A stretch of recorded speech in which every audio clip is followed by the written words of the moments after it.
So today's the first Sunday of Advent, and as Tim's been saying, we're having this four-part series through the Advent season, through December, called His Story, or HisStory.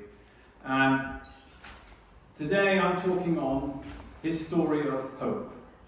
And this first Advent candle is traditionally known as the candle of hope, isn't it? So we're looking at hope today, and then over the next few weeks we're going to be doing His story of light, His story of truth, and His story of joy. But today we're going to start with hope. Because Advent is a time of hope, right?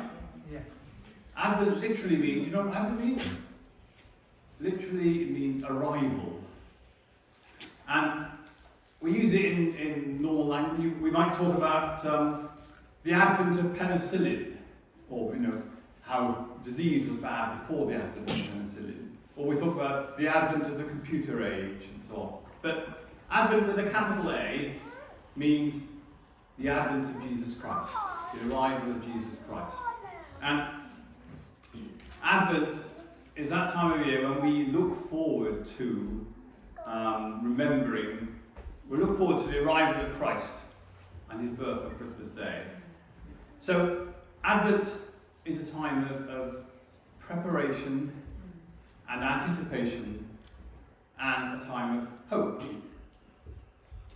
And that's what the theme for this morning is. Because what is hope? If you look at a dictionary, you'll see that hope is, next slide, hope is a feeling of desire, or a feeling of anticipation, or a feeling of expectation. It's looking forward to something good that you want to happen. That's kind of a human definition of hope. And we're all familiar with this, aren't we? We understand this feeling, don't we? It's a anticipation with pleasure. It's not a fear or a worry. It's a pleasurable anticipation of something we want to happen. I hope I enjoy my holiday. Yeah? Or I hope I get some nice birthday presents or Christmas presents. I hope Arsenal wins next week. Or whatever. But so we use the phrase hope, and we hope for good things that might happen sometime in the future. And we hope it'll happen. We actually believe there's a reasonable chance that it could actually happen, right? We don't really hope for something that feels completely improbable. I hope some generous person gives me £1,000 today. It'd be nice, wouldn't it? Okay. But it's not really hope, is it? I don't really expect that to happen. That's not really hope. That's kind of wishful thinking or something. So the common theme in these examples is the way we talk about hope in general life. It's all based on hope that what we're looking for will actually happen. It's based on the circumstances in the future. And there's always a bit of uncertainty, isn't there? Maybe some disaster will happen when I go on holiday. Maybe no one will remember it is my birthday. Right? And there are these uncertainties, but we hope the circumstances will come out good. And we kind of believe, when we hope, we believe that the good outcome is more likely than the bad. And that's kind of human hope in general language. Now, hope in the Bible is different to this. Because biblical hope isn't based on the circumstances, it's based on God. We can never be certain about the future, but God can. And we can be confident that God knows the future. We can be confident in our hope in God. And therefore we can hope with a confident expectation because of who God is, because of how we know who God is. And our hope, in a biblical sense, is based on his character, on who he is, not on the circumstances. So we're going to look at this at the Old Testament and at the New Testament. And if we start with the Old Testament, there are actually two Hebrew words that are generally translated as hope. I'll put them up here. Yachal and Kavah. If you excuse the pronunciation. I'm not a Hebrew scholar, so I just pinched this off the internet. But both these words essentially mean to wait, to be patient, to be expectant, to be waiting. And in fact, in our English Old Testament, these two words are sometimes translated straightforward as wait, and sometimes as hope. And the translators into English have used both these words to mean both wait and hope, depending on the context. So one example is in Psalm 130. I'll put it on the screen here. I wait for the Lord, the psalmist says. My soul waits, and in his word I hope. My soul waits for the Lord more than watchmen for the morning, more than watchmen for the morning. O Israel, hope in the Lord. For with the Lord there is steadfast love, and with him is plentiful redemption. So you see, in these few verses, both these Hebrew words are used, Yahal and Kavah. And in English, at least in the ESV, we have wait 3 times here. I've highlighted them on the screen. And hope twice. But it's almost the same thing, isn't it? I wait for the Lord. I hope for the Lord. My soul waits. My soul hopes. Hope in the Lord. Wait in the Lord. And what is it that the psalmist is waiting for? What's he hoping for? It's in the last verse here. His hope is in the steadfast love of God and his plentiful redemption. And I love that phrase, don't you? Plentiful redemption. God doesn't just offer us redemption, he's offering plentiful redemption. And just like the psalmist, we too can hope in God because of his steadfast love and his plentiful redemption. And there are loads more examples in the Psalms and in the prophets where it talks about waiting and hoping. And we can see that hope in the Old Testament is all about waiting. But not just waiting for anything, it's all about waiting for God or waiting in God. Hoping for God.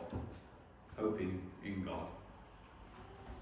And if we take a step back and kind of look at the Old Testament as a whole, we can see hope is actually a major theme of the entire Old Testament. Because all the way through, the scriptures express that hope in the coming Messiah. There's waiting, the Old Testament writers were waiting for Jesus to be revealed, waiting for the advent of Jesus. And Jesus himself actually showed us this. If you remember when he met the two on the road to Emmaus, which Tim talked about a few weeks ago, Luke tells us in chapter 24, Luke says, beginning with Moses and all the prophets, Jesus interpreted to them in all the scriptures the things concerning himself. And on that day, when he was walking with those two, Jesus showed how the whole of the Old Testament points to himself. Because this is what Christmas is all about, right? We're in this time of Advent, recognizing the birth of Jesus. Because God didn't actually do things the way that people were expecting, right?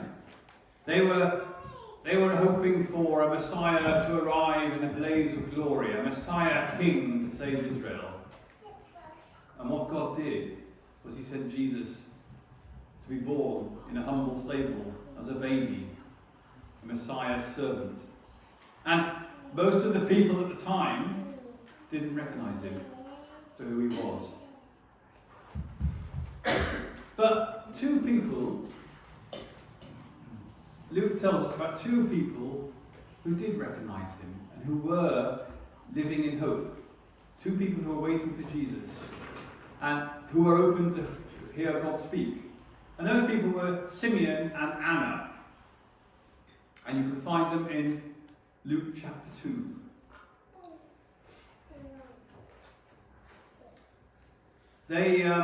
Joseph and Mary took the baby Jesus, didn't they? To the temple. It was part of the Jewish custom, and it was probably within a week or two of his birth, very small baby.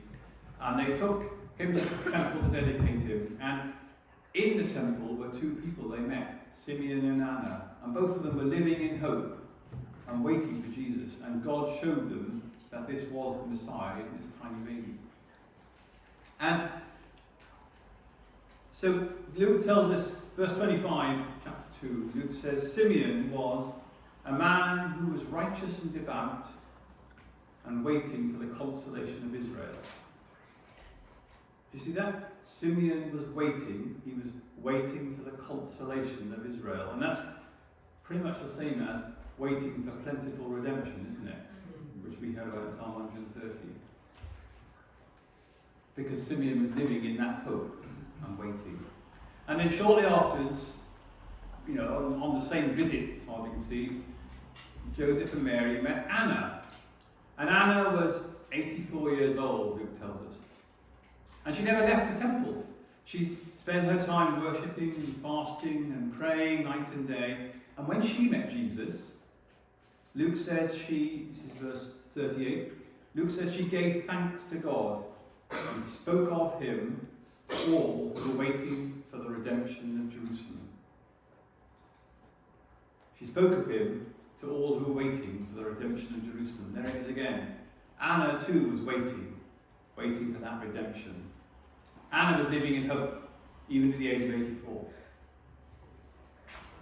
So God spoke through Simeon and through Anna, and they blessed that baby Jesus, and they prophesied to him, and they prophesied to his parents, and God honoured their hope in him, because both of them were waiting in anticipation for the advent of Jesus, and God honoured that.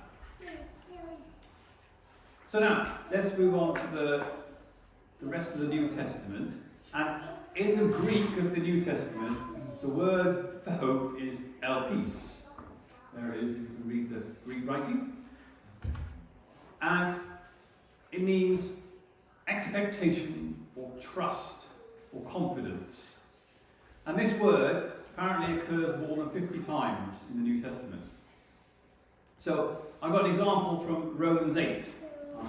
Highlighted parts of it again. Paul says, we wait eagerly for adoption as sons, the redemption of our bodies. For in this hope we were saved. Now, hope that is seen is not hope. But who hopes for what he sees?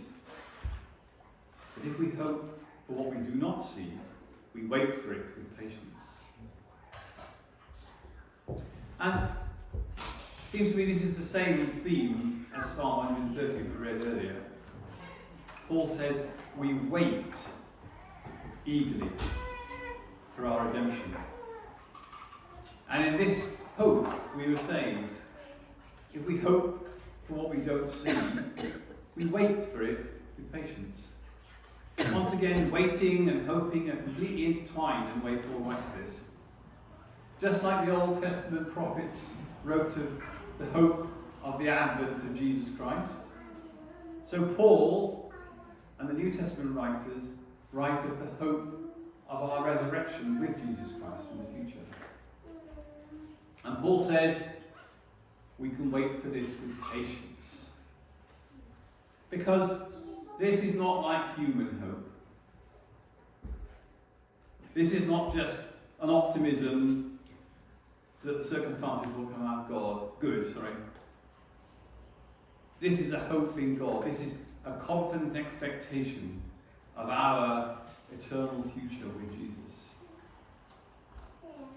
John Piper puts it this way: Christian hope is a confidence that something will come to pass because God has promised it will come to pass. Christian hope is putting your trust in a trustworthy God. We can hope in God, or we can wait in God, because we know He's trustworthy.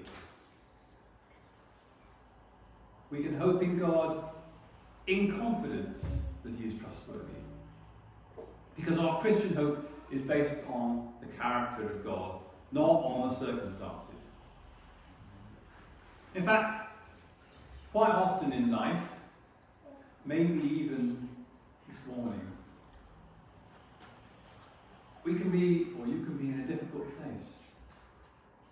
And maybe you can't see much likelihood in the circumstances that things are going to get better anytime soon. So maybe you haven't got much human hope based on where you are now.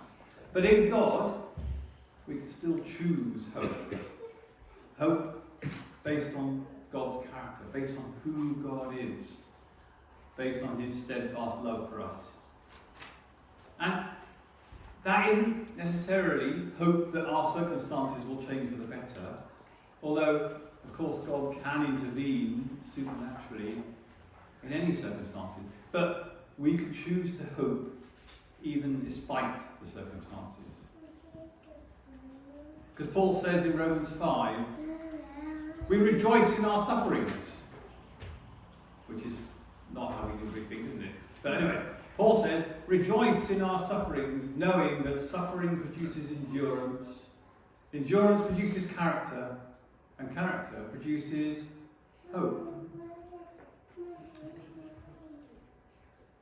Because hope enables us to navigate through life, through the trials, through the sufferings. And Paul says we can rejoice in our sufferings, which is quite a challenging thing to think about. But the reason he says it is because hope in God allows us to have joy and peace even despite difficult circumstances. Because we know that God is trustworthy and faithful.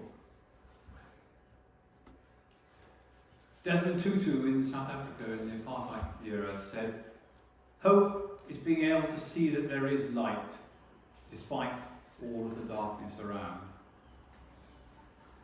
And because there's light, because God is with us, we can endure suffering and we can develop a character with even more hope.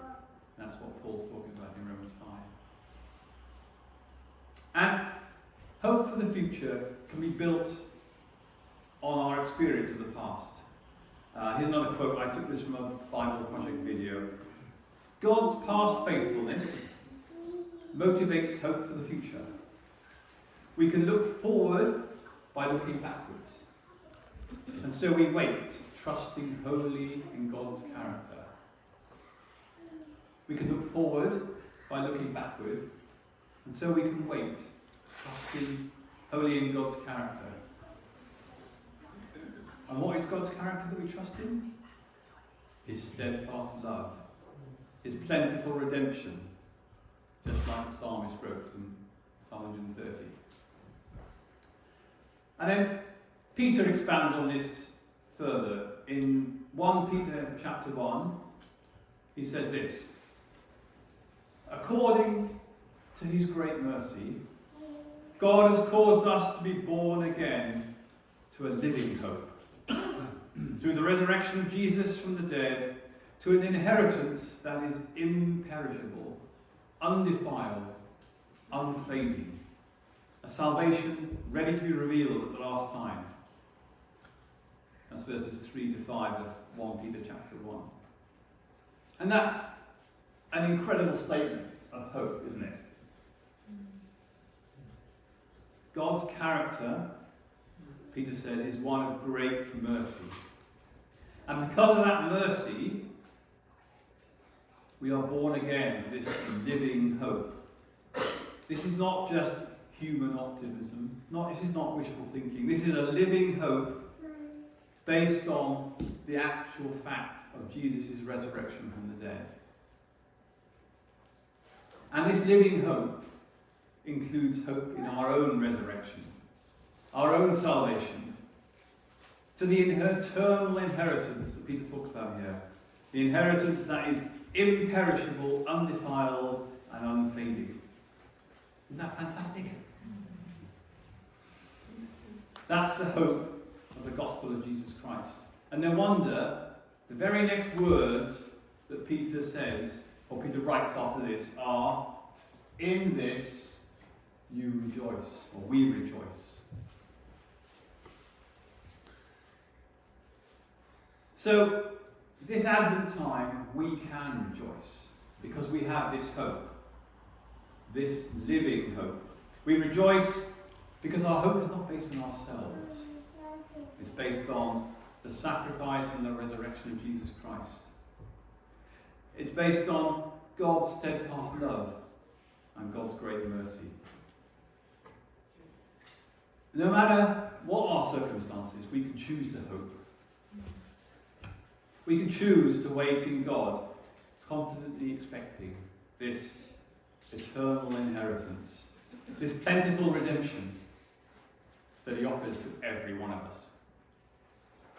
So, in summary, my last slide here is a summarising of what I've said here. Hope is waiting in God, looking expectantly towards the future, based on our relationship with God now in the present, with the evidence of his faithfulness in the past.